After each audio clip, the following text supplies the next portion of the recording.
atheist state. Churches and mosques were destroyed, the clergy were killed or imprisoned. Bill Hamilton has just been back to Albania. Here's the first of his special reports.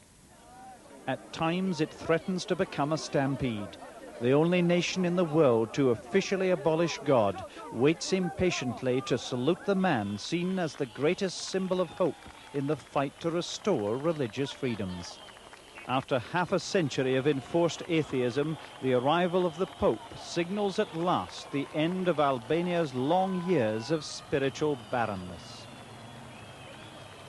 Inside Shkodra's 19th century cathedral, lovingly restored from its Stalinist term as a basketball court, Pope John Paul ordains 4 new bishops, whose faith had cost them a total of 44 years in jail. Among the congregation, Mother Theresa of Kolkata, making a special pilgrimage to her homeland, where Catholic churches had been ruthlessly destroyed and more than half the clergy either executed or tortured to death. One of the few survivors, a Franciscan, Zef Plumi. Today he's helping to train new candidates for the priesthood after surviving a 28-year cycle of sustained cruelty.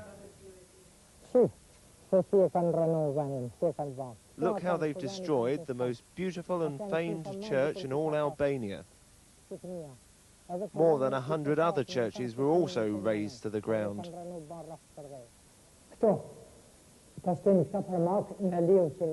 On this staircase, they used to suspend us with ropes tied under our arms, with only the tips of our toes touching the ground. We were left like this for 12 hours, 24 hours, all supposed to be a break between more brutal tortures.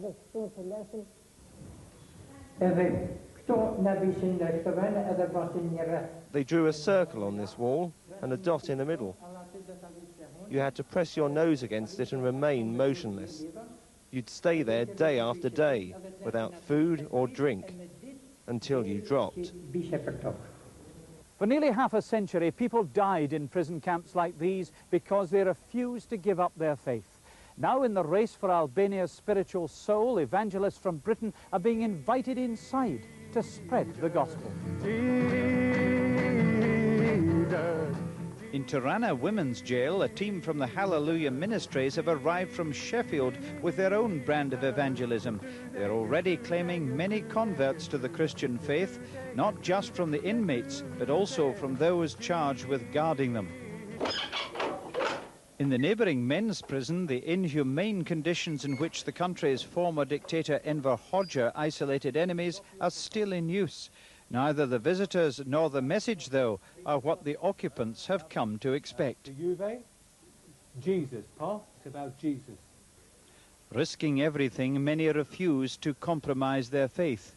Merope Jika translated the entire Greek New Testament into the Albanian language during the years of darkness. Now, under the dome of the multi-million-pound museum built to immortalize the man who banished God, she's baptized, just 3 years short of her 90th birthday. But as Christians celebrate their new freedoms, Islam, supported by substantial funds from the Arab states, is sparing no effort in the race to re-establish itself as the major spiritual force in the land. Outside Istanbul, this mosque at Durrës will be the largest in the Balkans. Saudi Arabia has promised whatever the bill, it will pay. Quranic schools are springing up in the major cities. If nowhere else in the world had such a spiritual vacuum to fill, then few were spurning the opportunity to embrace those new religious freedoms. Bill Hamilton, BBC News, Albania.